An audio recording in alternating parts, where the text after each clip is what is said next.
It's worth playing with. Howdy, everybody. Welcome to the show. It is Tio and the spirit of Jim. Indeed. Oh, I just heard a Diet Dr. Pepper open. Yes, you did. So last week we tried a different streaming software and it did not go well at all. Luckily, we had a guest who had a decent enough connection to the streaming software and he was able to do his presentation up good. And I just kind of sat there in silence. And we missed out on the whole Q&A thing because Hef did a super good presentation on his net control software and there just wasn't any time. So I feel like it's time to do the Q&A thing like we were supposed to do. So the rules of the game are there is a link in the description and we've been talking about it for many months, not just one, but many months now. No, we're live. I hit the button. It was his button, not my button. Yeah, I hit it. So if you do fill out the form, that gives us some extra context for your question. So we don't have to play the delay game between you typing the message, us seeing it on the stream, us asking you the question, you hearing it through the delay, you typing in, and then back and forth until we finally get enough information and context. So that's why the form exists. And hopefully we'll be able to answer some questions and you'll be able to see them on the show. And maybe we'll actually know what we're talking about. And I say this with as much love as I possibly can say, because I know how some of y'all people are. If you can't wait, if you can't contain yourselves and you must have your question answered right away, you can drop a super chat with your question in it and you can skip right to the head of the line. Yep. And we will treat you like the royalty that you have just become by doing so. Absolutely. We encourage that kind of behavior, that kind of alpha behavior around here. So if you have any questions. And I got to say, Don is in full curmudgeon mode tonight. We've missed him the past couple of shows, so he's got to make up. He didn't make church Sunday morning. I don't remember. Maybe he did. I don't know. I don't remember. All right. So, without further ado, I think we have a very quick announcement to make. Ham Radio duo Mike and Becky. If you haven't subscribed to their channel and you haven't seen their videos, you're missing out. They just passed their extra. They being both of them together, Mike and Becky both passed their extra. Congratulations, Mike and Becky. Thank you very much. And I've sent them the invite to join us on our VE team. So hopefully if you do a VE session in the future, yes, it equals the Disney Fast Pass. That is correct. Without the drama. You might wind up having one of them as your volunteer examiner. And just be glad that CW is not on the test because they would judge you. Mike and Becky would judge you or the test would judge you? Mike and Becky would judge us because they can do CW. Yeah. They did a CW POTA activation at Huntsville Hamfest as part of our 4 days in August. And we had two stations set up on, I guess it was 2 meter sideband. Well, 2 meter CW, but in the sideband portion of the 2 meter band, I believe. And they just walk you through sending your CW contact just to get you a little flavor. But my setting, everything here is a little offset. The monitor is offset from the camera. I don't have a way to do it. So I'm looking straight at the camera and the monitor. But this way, it's like I'm looking at Steve. Like I care what he says and I'm just enthralled with his awesomeness. That's why I switched it. Like he cares what I said. And see, if it was Ham Church, then I would have the camera the other way because then it would be like I would be looking at Steve, which is actually not this screen. So it's kind of awkward. Pilot and co-pilot, yeah. Right. So I'm in the left seat. I'm in control. I have the plane. You have your aircraft, sir. My aircraft, sir. Yes. Do we have a question, sir? Wow, we're no other announcements or housekeeping or anything else, huh? Yeah. I could talk about the Toad's digital interface being back in stock and the daughter board that rides on top, if you so desire to get one of those, being back in stock. I could talk about that. You can get these at temporarylyoffline.com. And also some other cool merch, which I need to do merch. Maybe I'll put it on your store because I'm too lazy to make my own store. Guess I should ask you first, though. That would be nice. Yeah. Now you just kind of put me on the spot in front of 100 of our closest friends. This is like your kids did after church, right? Or we did to our parents, rather, after church. Mom, can I go over to Mark and John's house? They said it was okay. So if she says no, she's the monster, right? Right.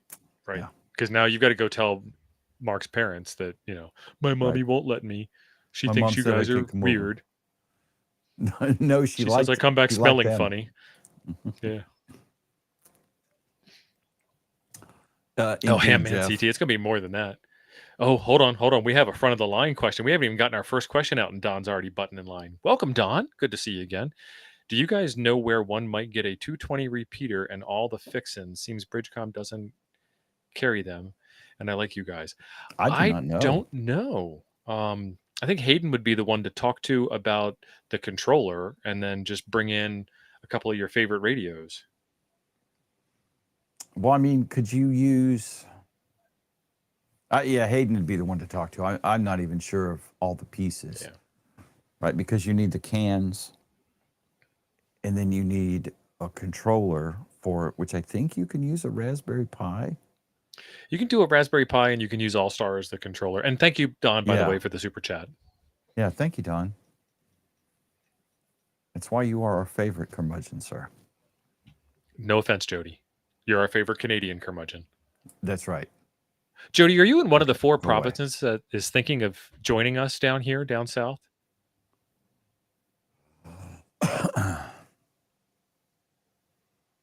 That's a good question. Be a shame that we can't answer it since you didn't do a super chat. Well, it's not a technical question, though. This is a marketing question, and we were talking about marketing, though. Is there a case? Has anyone made a case for your DI boards yet? Well, Jim, since you asked the question, maybe. There's one that our friend Atlas's handler is making. And I thought he was. And then there is another one that is pinned in the Discord, which is pinned at the top of the chat, that you can join and 3D print yourself. And then I believe Freddie Mac is making one also. I have neither the skills nor the desire nor the 3D printer to make the case. I kind of like it like this. Awesome. Okay. Ben was one of the winners of the Baofeng, and I understand, and Jim, if you still have that Baofeng Mini handy, I did not know this, but I got 2 of the Baofeng Mini ham radio versions, and then I got 2 of the Baofeng Mini GMRS versions. And I wound up giving away the GMRS versions, not knowing they were GMRS versions. So, Ben, did you get one, or Jim, did you get one? You sent me one, I think. Did. Doc Brad with the $5 super chat. Thank you. I got my second Toads DI last week. All the merch at T.O.'s web store would be great holiday gifts. I wholeheartedly support that message. Yes. It's out in the shop, apparently. Yeah, okay. It's not in here. Are you asking, is it ham or GMRS? It is ham, because it ham just fine. Yeah. The old 146.5 too. Yeah. Did you do your video on that yet? No, I have not. That's not my radio? I assume we're going to re-gift that to someone else. You're welcome to do as many videos as you want and then gift it away. That was the original plan. Okay. John says you look irritated. John, that's his normal face. We call that resting Jim face. John. RJF, resting Jim face. Yeah. I mean, inside I am ebullient. I am. Hello, Hamdo. Haven't joyful. Seen you in a while. I am thrilled to be here. Jim is very happy. Yes. So we were in the middle of getting to our first question before Don interrupted us. True, with his super chat. Awesome, Ben. Thank you. So I accidentally got a GMRS one. Did you really? Okay. Yeah. So I got 3 of the UV and 1 of the G.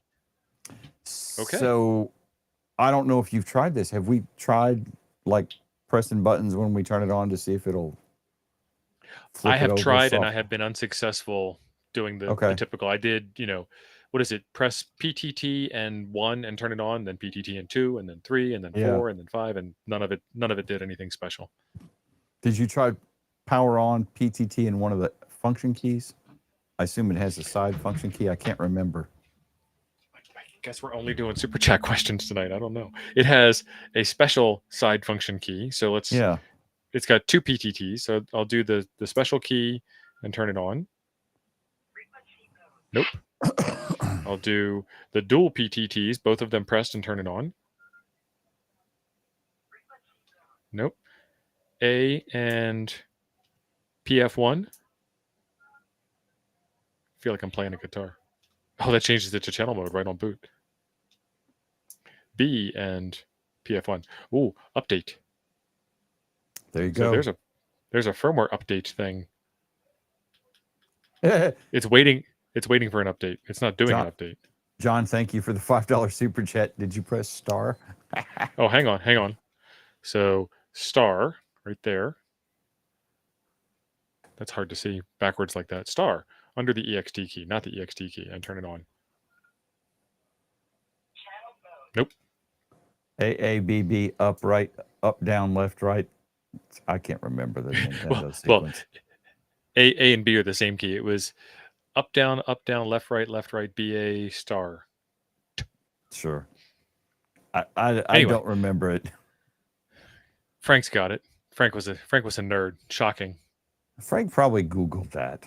Frank's not old enough to have remembered the Nintendo code. The Konami code. Yeah, whatever it was. Okay. All right. We ready for like a real question? I'm waiting. Yeah. All right. We have a question from Mr. Bob00KK4TX. That's his email. Mr. Texas. Yeah, Bob KK4TX. Help with the IC703 power scale. Nice. Okay. Recently acquired a 703. The power setting scale uses the labels L1 through 9 and H for quick set mode, which supposedly correspond to continuously selectable output power levels. Confusing. If I set the power output to 5 watts, how do I determine the actual power output from the L19H scale? L would be 0.1 and H should be 5 watts. I've also just purchased a QRPO meter kit, so once I get it assembled, I'll be able to measure the output. Yeah, so the short answer to that is it should be half a watt per division because it's a QRP radio. So 5 watt radio, 10 divisions, half a watt per division equals, 10 slices. However, ICOM is notorious for giving you that lagniappe, that little Mm-hmm. extra where, see, I'm using big words too. I like that. Where not pejoratively either. Correct. My 7300 from ICOM, for example, put out way more than 100 watts at full power setting. So what you would want to do, since you have mentioned that you've got a QRP power meter coming, is set it down, measure it on L1, see what it puts out, make a note of it. Measure it on L2, see what it puts out, make a note of it, all the way through H. So 1 through 9 is 9 settings, and H is the 10th setting. So that would give you the idea of what those power levels are, because I'm sure that, it's a 10 watt radio. Thank you, Chris. 10. Yeah. Okay. I played with one like a year ago. So it should be 1 watt at L1 and 10 watts at H, but it might give you a little bit extra.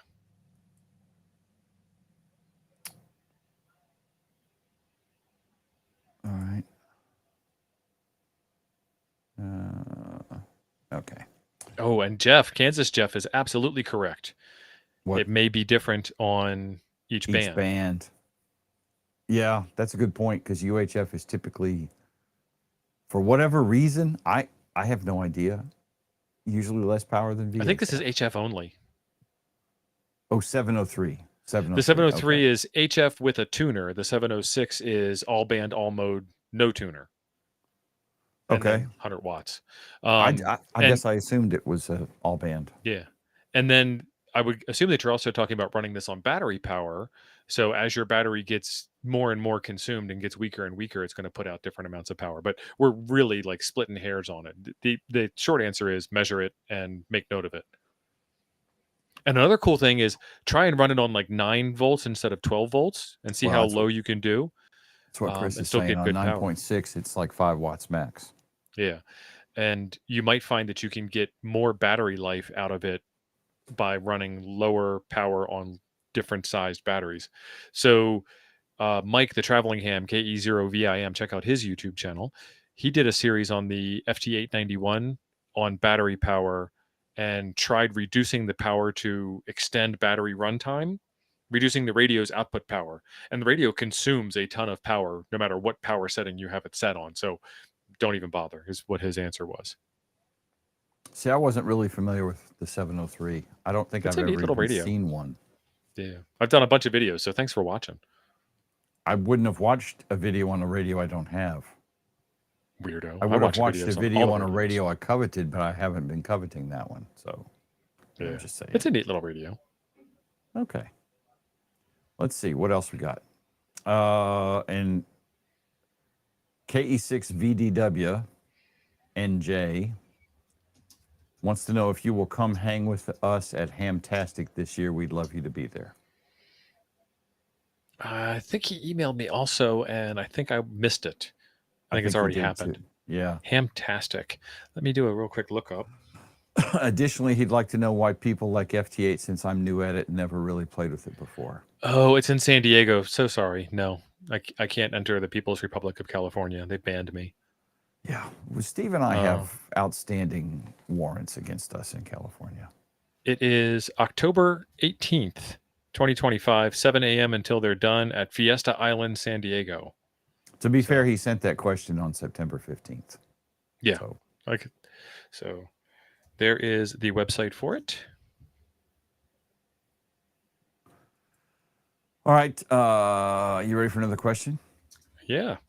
Mark Hughes, KE6 Whiskey Oscar Bravo from Boondock, wants to know, how do you tune a sleeve balun or bazooka balun on the workbench repeatedly? Say GMRS frequency for a J-pole. Wouldn't you want to do Have we Smitty Halibut's? I think we asked it but didn't get a chance to answer it. Wouldn't you want to do Smitty's balun test harness rig thing? Yeah, I think that's what I was thinking. He's got a dingus for it.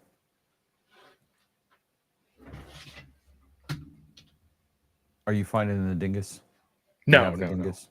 I'm turning my screen back on. Was that like modern art back there? Is that a Monet? No, it's trains that are blurred out because I typed the password in wrong because I'm tri-tasking. Oh, I just did it again.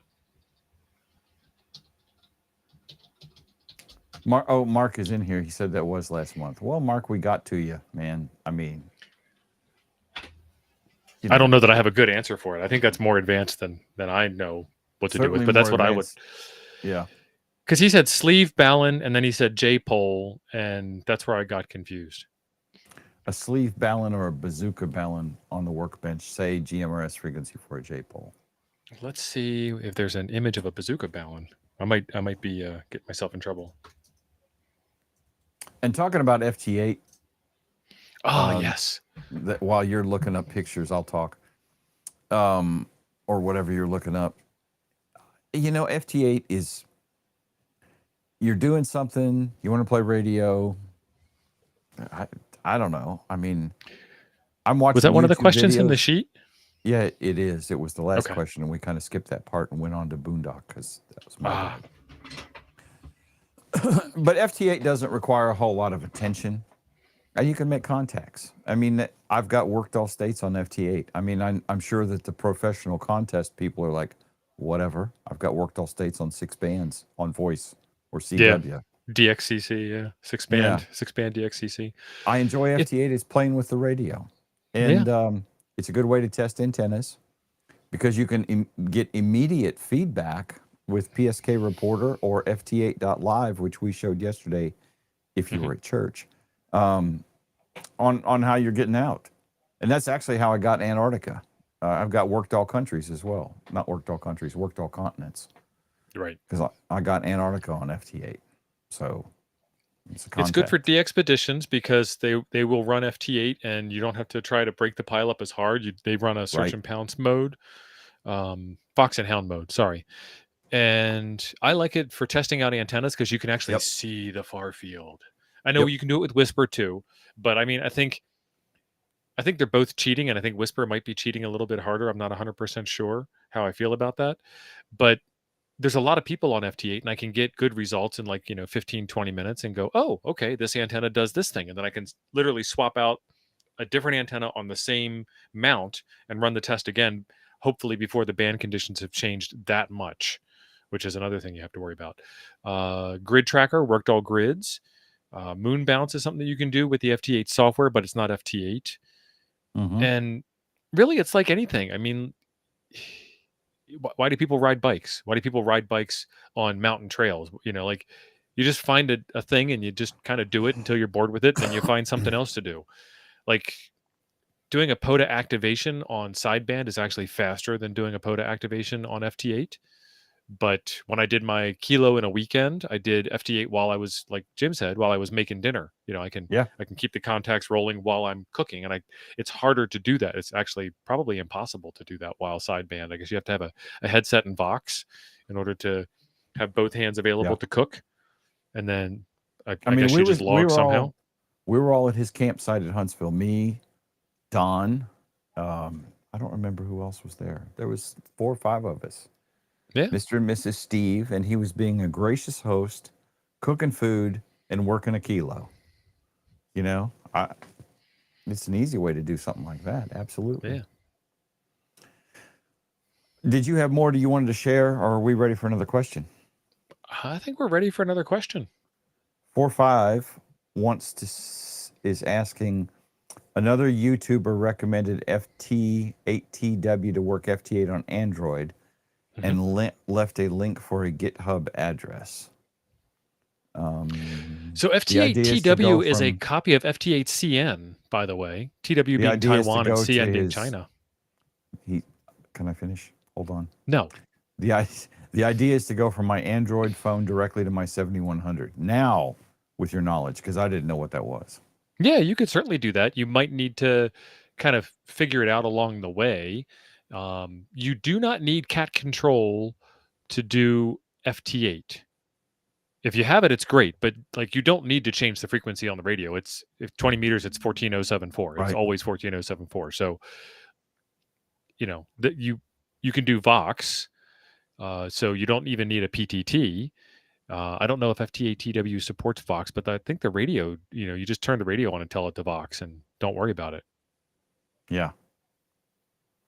Oh, thank you, Mark. That is very wise of you. That's a portmanteau. It's like there's another big word. Mark Yoda Hughes. Yes. Clever you are. Yeah. So I mean, like tell it what sound card to use. Get a USB. What is that? USB B to USB C cable. The printer cable is on the back of the 7300. B. That's B. Yeah. And on a 7100, it has a audio input. Yeah, I believe it's the B, and then so obviously your phone would be a C. The phone would be a C. Yeah. I don't know if there is such a cable. I've never seen one. I've never looked for one, so I don't know. But or adapters would work. Yeah, too. You might have to get an OTG adapter for the phone. That would be my guess. The 7300 would show up as an audio device. Set it to 14074. Turn on Vox and let it rip. FT8TW, FT8CN is actually really neat looking software. It makes me want to get everything set up and then like sit on the couch and watch TV while I'm playing, because it'll actually show you the arc of your signal as you're making the contact. It'll draw lines with marching ants on it. It's fancy. USB hub, that might do it too.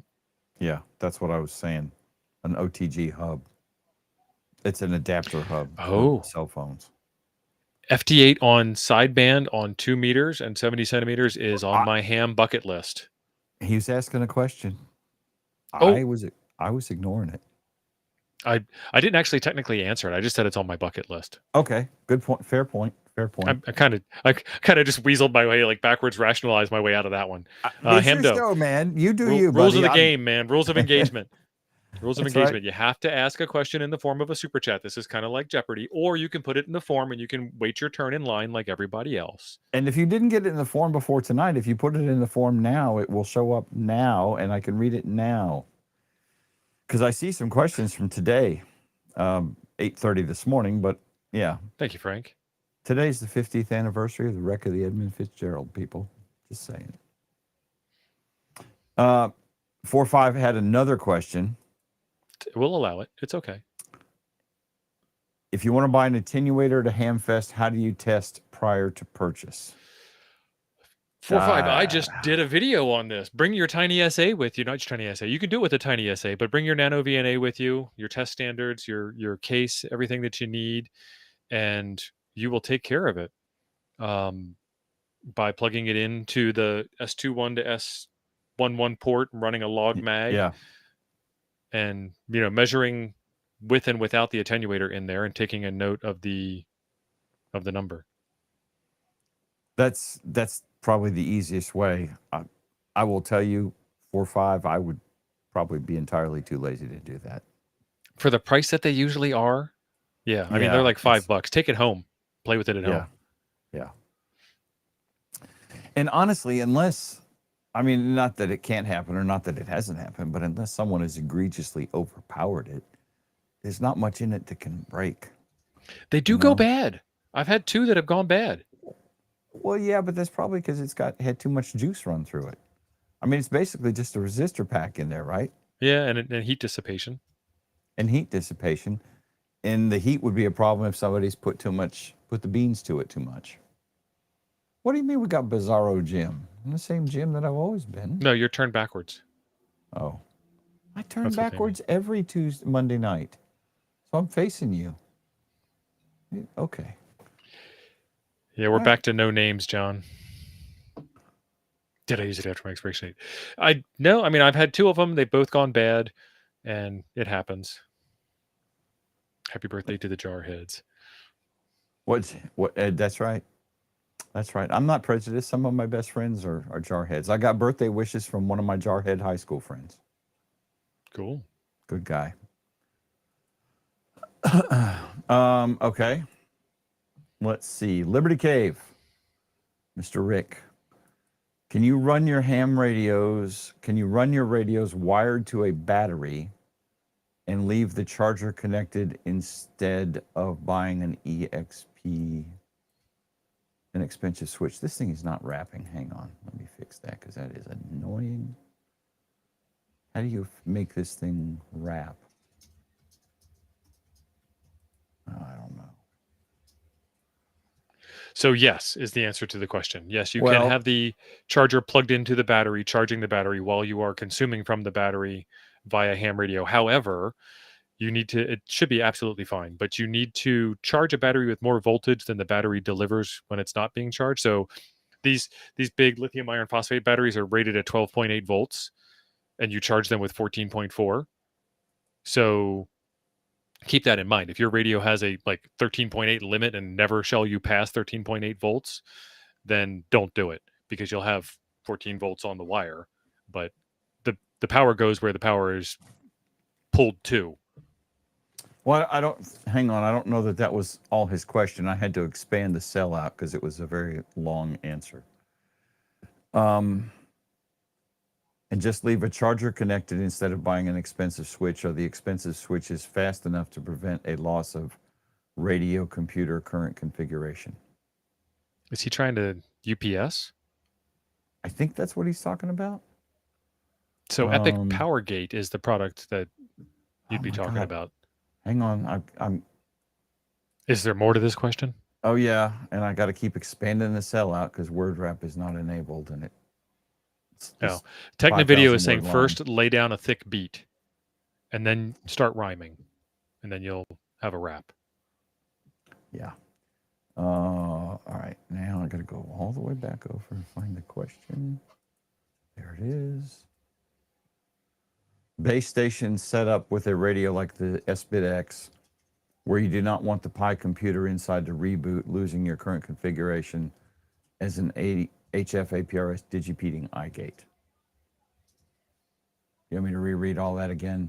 Because that was kind of disjointed, I know. Start over from the top, please. I think we've got it, though. Can you run your radios wired to a battery and just leave a charger connected instead of buying an expensive switch? Are the expensive switches fast enough to prevent loss of radio computer current configuration? Base station set up with a radio like the SBitX, where you do not want the Pi computer inside to reboot, losing your current config as an HF APRS digipeating iGate.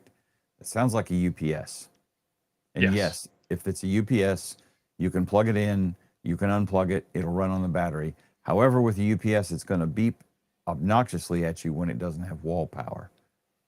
But you could also use a battery, and as long as everything's on 12 volts, you don't have to get freaky with it.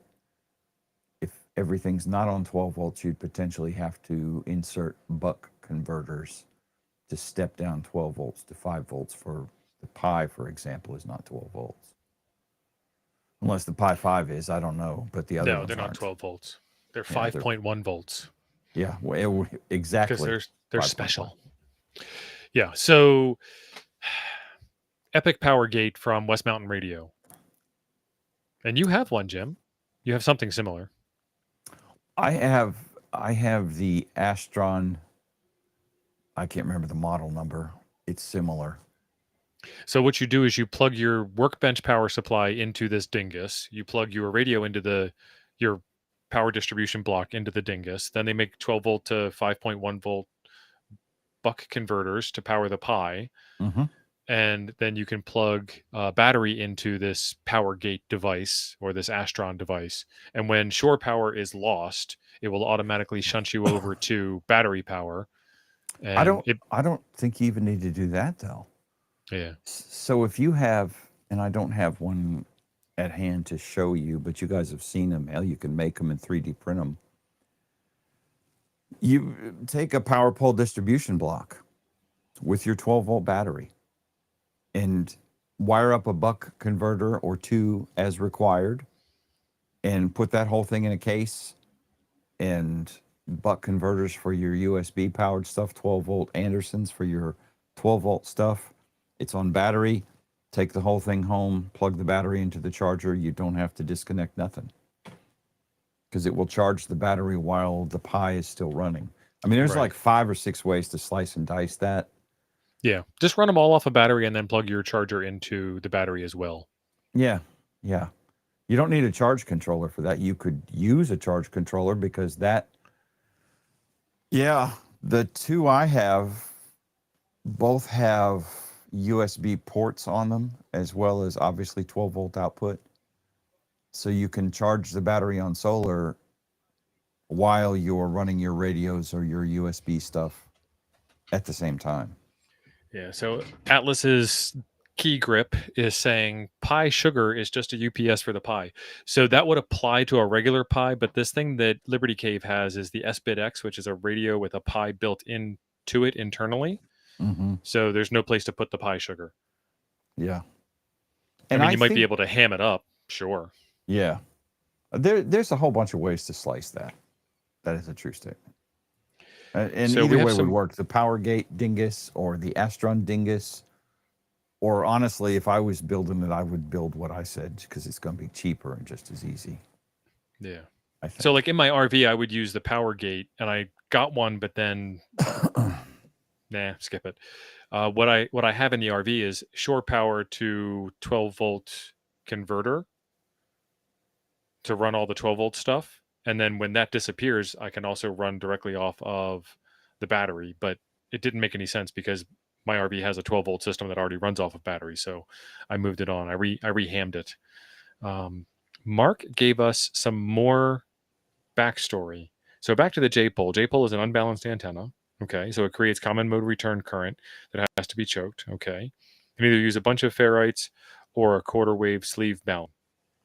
Okay, and I did look up to see what they look like, and they looked way more complicated than I was interested in fiddling with, because you're saying it needs to be tuned also. So my question back at you, Mark, would be, why would you want that over many turns of coax around a toroid or many ferrite beads snapped on? Is it just more space efficient or something along those lines, or one of MFJ's PVC 1-to-1 choke balance that they used to sell back when, RIP MFJ? Schedule 40 PVC balance. Yeah. I think I got one still. I'm not sure why I ever bought it. I have never used it, but okay. And then John helped a fellow ham put up a new antenna. This isn't a question, so we can talk about it. Okay. First contact on this antenna was with GW8DX, Jack in Wales. Exciting. First contact with this antenna was a DX call. Also, first Wales contact for me. Sweet. That's so from John. From eight land, if your call is true, would be like West Virginia, Michigan area, I believe. And yes, then, that sounds right. Well, I don't know if it encompasses more states. So if I've offended you, please accept the offense. And then to Wales is nice. Yeah. That's where my people are from. Half of them. All right. Let's see. Frequency Frontiers, our friend Tall Dave. Central Ohio. Any or best SDR software to use on my laptop for controlling the Shegu 6100? You don't need SDR software to control the 6100 unless you are using one of the very original firmwares. They removed the SDR, the IF tap feature. Did they? The port's still there, but they took the feature away. Yeah. Those bastards. Yeah. That's sketch. So which would you use? HP SDR would work. See SDR Sharp. SDR, just about any of them that accept the raw input, because it's an IQ input. Yep. So. Okay. Let's see. Mr. William Dunn, KI5ZIH. Running Linux from an SD card on a Jankopotamus. Oh my God, please do not do that. No. Number one, I don't know that it would actually work. Number two, there's just no way. The SD card is not going to be fast enough. The Jankopotamus is already hideously slow.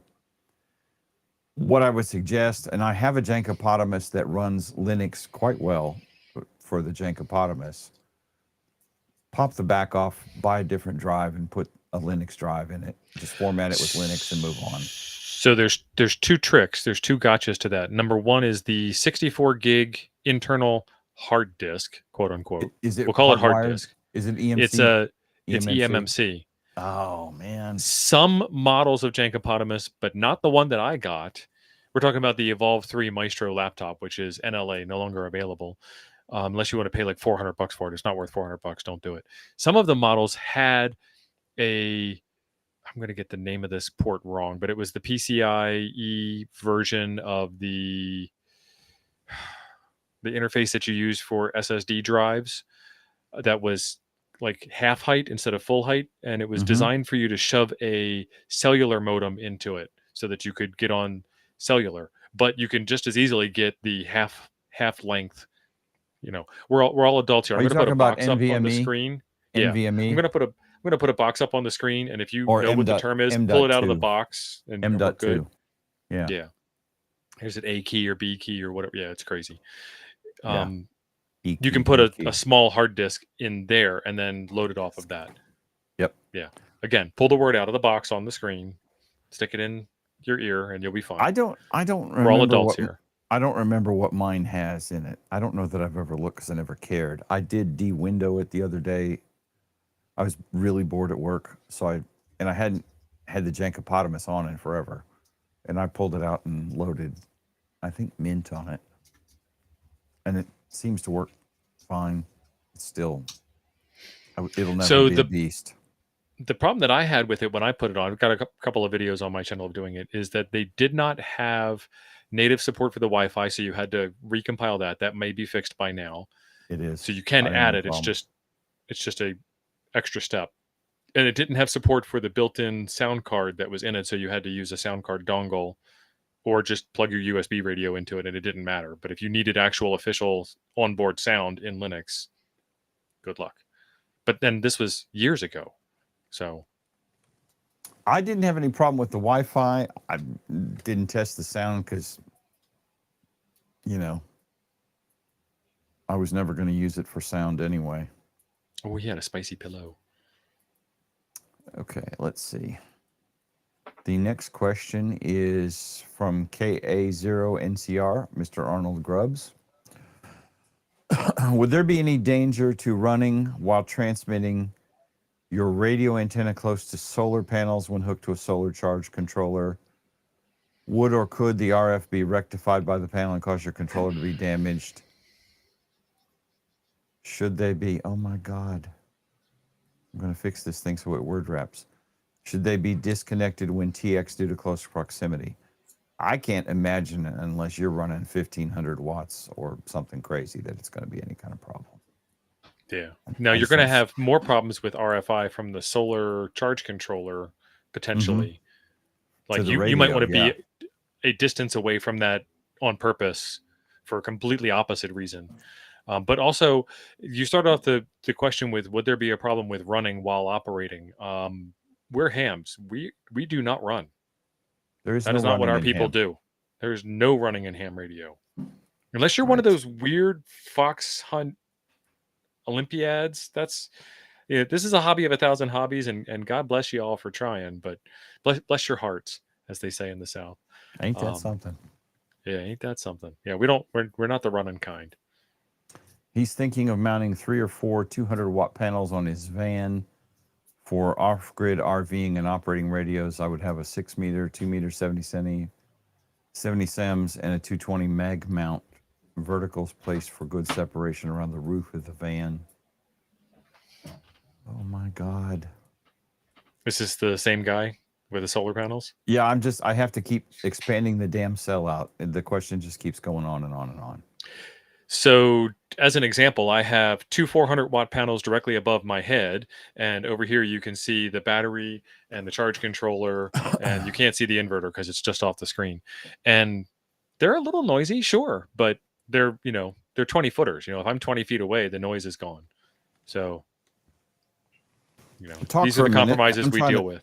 I got to turn on word wrap in this spreadsheet, or I'm going to lose my ever-loving mind. So, is that vein popping out in your forehead again? You all right? It is. It is. Do you need an Excedrin?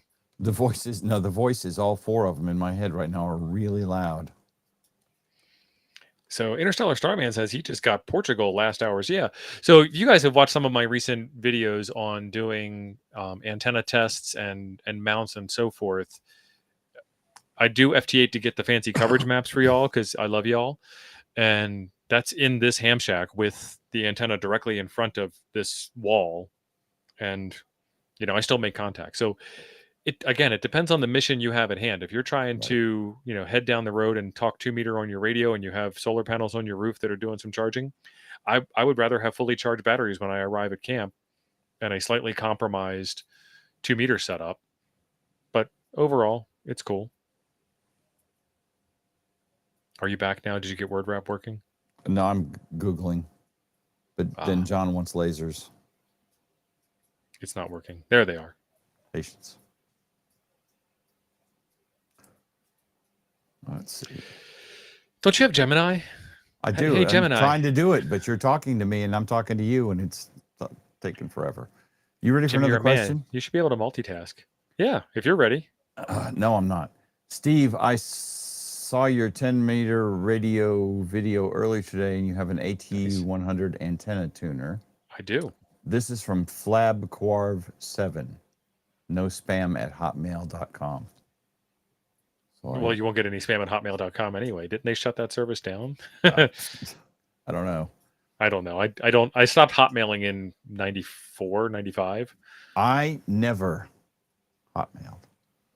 Steve, 10-meter radio video earlier today, and you have an AT100 antenna tuner. Your link goes to almost same product minus the USB-C port. What is that for? Just charging? It should be for charging, yeah, and they keep having supply issues. So the link changes out from underneath, but the ATU XXX tuner is a knockoff design from a fellow ham N7 DDC who created the circuitry, the design, and open sourced it, and China just went crazy. So there's like an ATU 10, an ATU 40, an ATU 100, an ATU 500. They're all relatively the same design. The design is great. Sometimes the implementation is wrong. If you have an older one, make sure that the diodes by the SWR bridge are a matching set of diodes, because N7 DDC's directions say you can use this diode or that diode, but he didn't go into enough detail to say you must use a matching set. So China just put diode A on one side and diode unmatched B on the other side, and that ain't going to help you out with SWR much. It's an easy enough thing to fix, but it's also just a pain to have to fix it. Yeah, so they have a model with a battery. The USB port on the front is for charging the battery. Oh, it's fixed, thank God. Okay. John, I can do the same thing because I'm on a Mac, but I turned that off because it wasn't fun, for more than like the first 3 weeks or so. I'm a simple creature. What can I say? I'm just a simple man. It was actually kind of annoying to be in a work meeting back when I worked and have that go off when I did some crazy hand gesture. Oh, Flab Quarv 7 is in the chat. Welcome. Oh, Flab That's not a name I recognize. All right. All right. We ready for another question? We are. Otis Corbett, KJ4FHG. He has an AT6666 OG version, not Pro. Seems to work fine, but I opened it up recently and discovered a leaking cap on the PCB. Again, the radio seems to just work fine, so should I bother try to repair it? Yes, because the cap will go and it will stink and things will not work. I have no experience in soldering on a PCB or making those kind of repairs. I bought this machine on Amazon a couple of years ago before I got my General, so I could get on HF as a tech. I'm not sure where I should send it for repairs. Cool little radio. Well, he's opened it up enough to notice that it A, was a capacitor, and B, that it's leaking, which means he could eyeball it. Is it not a surface mount component? Just replace it. Yeah. I mean, if it... And even if it is a surface mount component, you can replace it with a non-surface mount component. There's plenty of room in that box. Yeah. You need a good soldering iron with a small tip. It's something like... and I've got a video coming out on it tomorrow, the iFixit USB soldering iron or a pine steel soldering iron. I've got both. I like the iFixit one too. I kind of like it better. How about this? What you got? Soldering tweezers. Hot tweezers. I do not have hot tweezers. And these are USB or DC powered hot tweezers. I'll have to find my link for them and drop them. But those are great for doing surface mount stuff. Let's see. Search tweezers. Yeah, when the cap goes, it will generally pop, and it smells something like burnt cat pee, ammonia, and wino butt.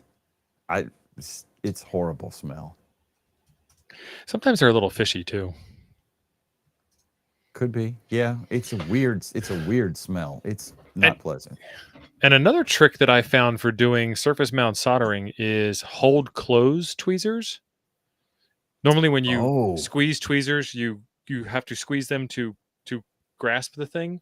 These ones you squeeze to release the thing. So you can pick up the surface mount component from your workbench with the hold close tweezers, and you can just kind of sit it there and not be like squeezing too hard that it snaps across the room or anything. So okay, Mark Hughes, it's not my stink. Just want to get that clear. And yes, I do know what wino butt smells like. And someone else asked, how do I know what all those smell like? I worked on the fire chief helmet. Worked on the bus and the fire truck for 27 years, man. I've smelled a lot of crack hose stink and wino stink and if you are a member of Jim's channel, you can join Jim's monthly call and ask him about his crazy war stories from being on the bus. Oh Lord, yeah. They're bad. Yes. Burnt crawdad bisque. That's a good one, Hamlick. It's, the smell is incredible. Those hot tweezers are perfect for doing Mars mods on radios. You just heat them up, zip, done, and you don't even care where the part flies to. You're not going to find it anyway. So our friend John is here. John, what is your website? I don't know if I've got you as a moderator. Let me take care. No, you are a mod. John, drop a link to your website where we can get those POTA arrays that you're talking about, making those fancy DX contacts from the... Mine is en route. Carabine. Performance Z arrays. John is a mod, so he could type it in. There it is. So go check them out. And the basic concept here, John's much smarter than I am with this, obviously, since he's made the product and I have not. Take two 17-foot whips or two whips of your choice, John will get you a good delay line for it, and you can switch which one of them is the active antenna and the delay, and it shuts off everything on the delay side, and everything on the active side is now, like you've got a big plume of RF, a big bubble of RF headed in that direction. So it's really cool, directional and swappable. Well, just put that right over your face.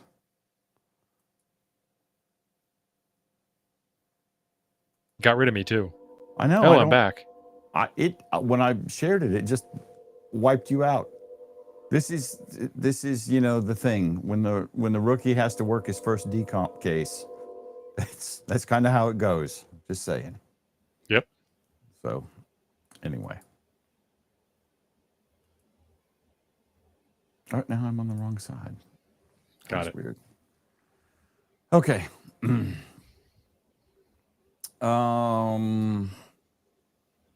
Tierney O'Day. Everybody's filling out the form. Nobody wants to button line. You guys are too polite. Tierney O'Day is asking, what is the best all-purpose amplifier for portable ops? He has a few QRP radios like the 705 and the QMX. What's a good portable one that won't fry my radio? The Micro PA 50 plus. That's a good question because I would like a 100-watt amp maybe, or a 50. It's and the price size. range seems to be the Micro PA price range, which is like what, $300 or so. I don't know. I'll have to take a look. And then you go up to the $800, $900, $1,200 for a 50-watt or 100-watt amp. And I need to talk to Don about that because he probably knows. Yeah, it's $300 for the PA 50 plus, which is really expensive because a 100-watt amp is about the same price. Because Zygu's got a new 100-watt amp with no tuner built in it. Is that the XPA? It's the GPA 100 as opposed to the XPA 125B. Yeah. And Tierney O'Day is a female. Tierney, we're sorry. This is a predominantly male hobby, so we're glad to have our third female in the chat. Thank you. Well, I think we figured out Tierney was a female last week, but we forgot because we're old, Tierney, and we're old. Yes. Don's like the KXP 100 for the win. Don, that seems like a little bit more amp than I want to spend money on to put on a ZBitX. I'm just saying. Well, that's the major benefit of the Micro PA 50. I dropped it in the chat there. It's tiny. It's small. Mm-hmm. Now, Boston Johnny, the XPA 125. That is a very nice amp, and it has a very good tuner built in. Okay. I've put thousands of contacts through it. FT8. No heat issues, nothing to worry about. That's probably, I had looked at it. I just hadn't talked to anybody about it. I thought, what was the one that you had problems with? Oh, there's the OGS 50 Power Amplify. They spelled it AMPFLIE. I probably spelled that wrong because I'm thinking in my head how to spell a word wrong. And it just didn't have any protection circuits in it. There's this thing where you get an amp that has the RF sensing, and for a split second on every transmission, you're transmitting into a dead short mismatch. You're not transmitting into your antenna. And then the relay kicks in and it wakes up and it does the thing. It's a split second type deal, but it's enough if you're doing FT8 and you're hitting that thing every 15 seconds with all the power you got. John suggests, sure, John, I'm going to buy an $8,500 Acon amp for my $140 essentially kit radio on an Arduino. And the Micro PA 50 is portable, so I actually want one to go with my FT818 or with my X6100. 50 watts is good for portable, I think. Well, and like you were talking about, if you're doing FT8, 50 watts is gracious plenty fine. More than enough, yeah. And I mean, I need to play with my ZBitX. I turned it on, I put a battery in it the correct way, made sure it powered up, and I turned it off, and it's in the box, sitting in the shop with a stack of other stuff I haven't gotten around to messing with. Yeah. Yeah, Chris, it is as easy to take a 100-watt radio, I suppose, if I had a 100-watt radio that didn't weigh 15 pounds. There's a minor problem with And if you're this doing because SOTA or POTA. yeah, there is not a 100-watt portable radio. There are 100-watt radios you can take portable, but there is not a 100-watt portable radio that I'm aware of. And the deal is not that it's the wrong size. Like the FT891 is not a portable radio; it's a mobile radio. It's very power hungry, just sitting there idling because it wasn't designed to be run off a battery. I've done it successfully many times, but these are true facts. So there's a reason why you want to take a radio that was designed to run off a battery, plus an amplifier that was designed to run off a battery. So she's saying she's good for 50 watts. Right. Doesn't want to spend the extra money for 100 watt. Well, that was kind of where I had gone on this too, Tierney, when I was looking at prices on them. It's like, this is something I might potentially use 3 or 4 times a year at most. And I've kind of talked myself off that ledge at this time, but At this time. right. Okay.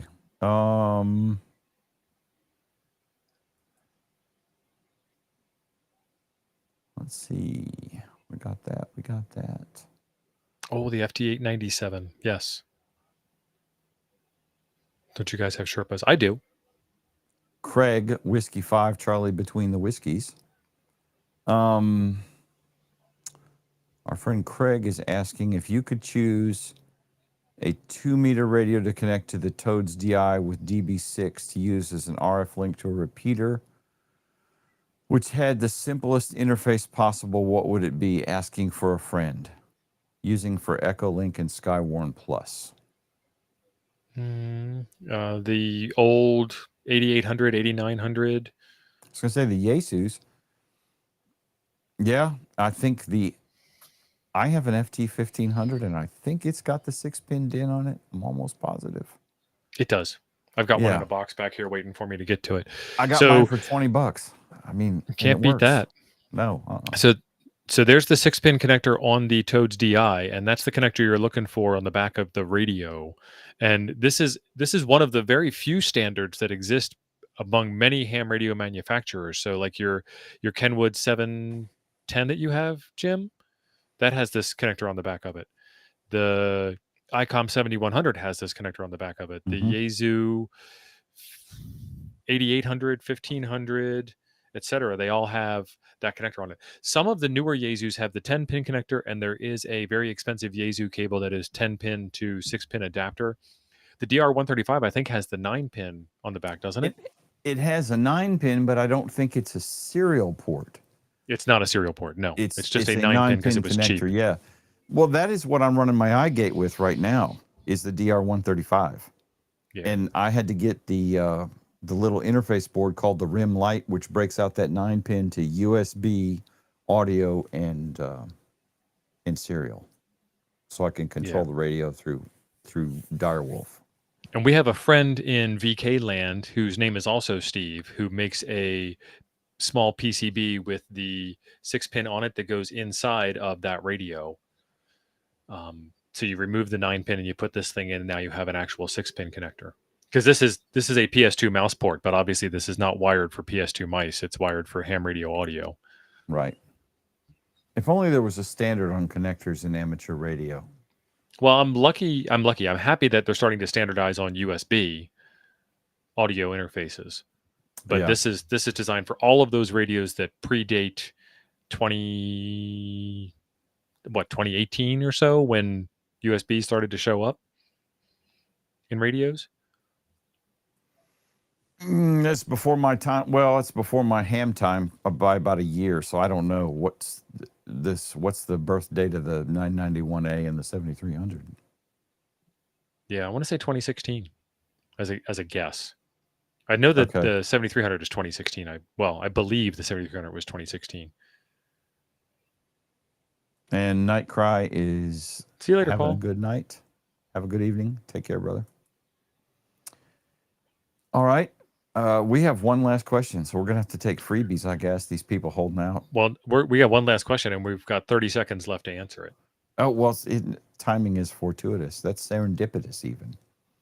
Stephen Bidet KQ4VPW as borrowing a JPC-12 from a fellow club buddy. He lost the radials. I made 4 20-foot 14-gauge radials. Question being, would more smaller radials perform better theoretically? I know, just try it out, but curious now.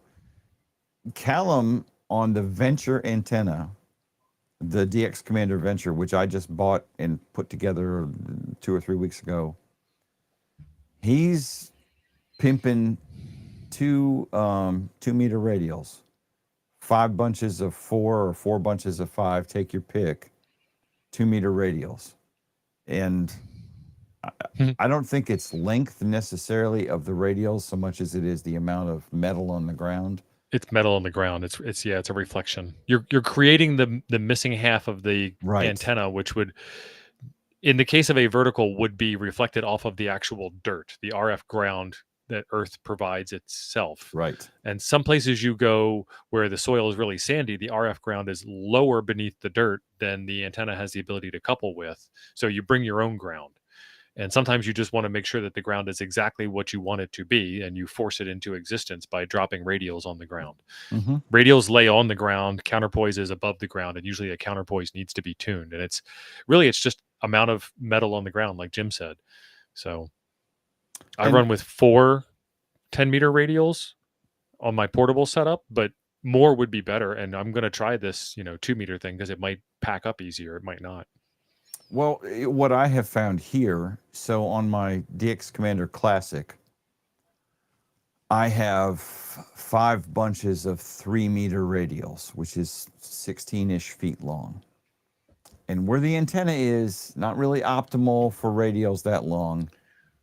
So I kind of have to fold them back on themselves, and they're a pain in the butt, and it's even more area I have to move radials out of to weed eat around, yada, yada, yada. I think it's a whole lot more manageable with 6-foot radials. And Cal has done, DX Commander, Cal has done a ton of videos on radials, and he's produced some excellent data with curve of SWR and gain and everything, all that related to the amount of radials. And John Gendron has been involved in some of that too, I think, in the chat, if he's not too hammered to answer questions, because he was in the brown liquor earlier, I know. But I mean, yeah. And another option, because you're talking here in the question, you want to do POTA once you figure out the radial setup. This is a little controversial, but Faraday cloth. Mm-hmm.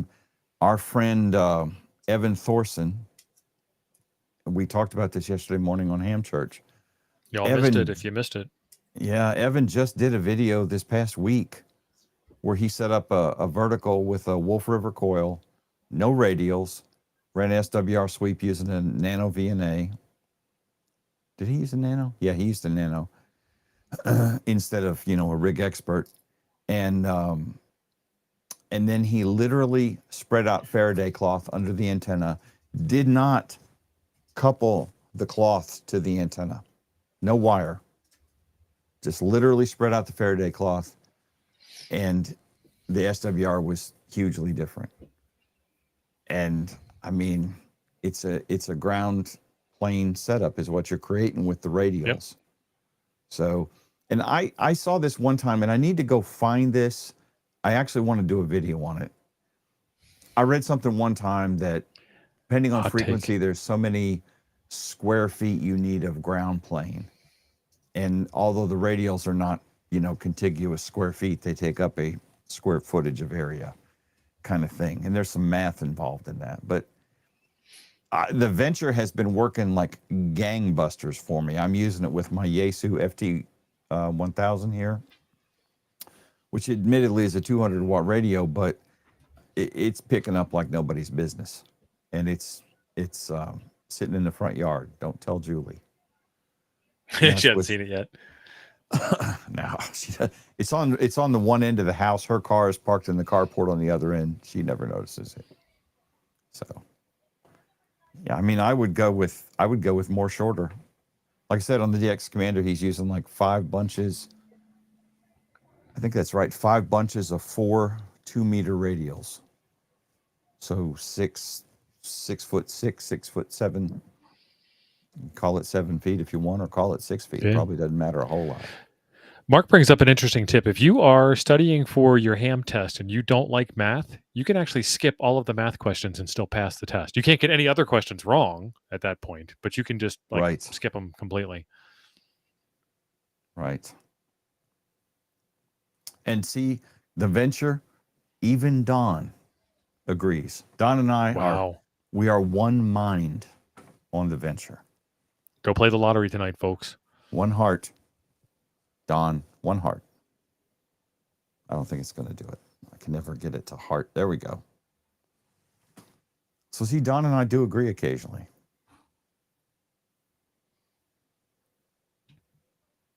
I think that's it. Thank you all for playing. It's all the questions. It's good to have the family back together again.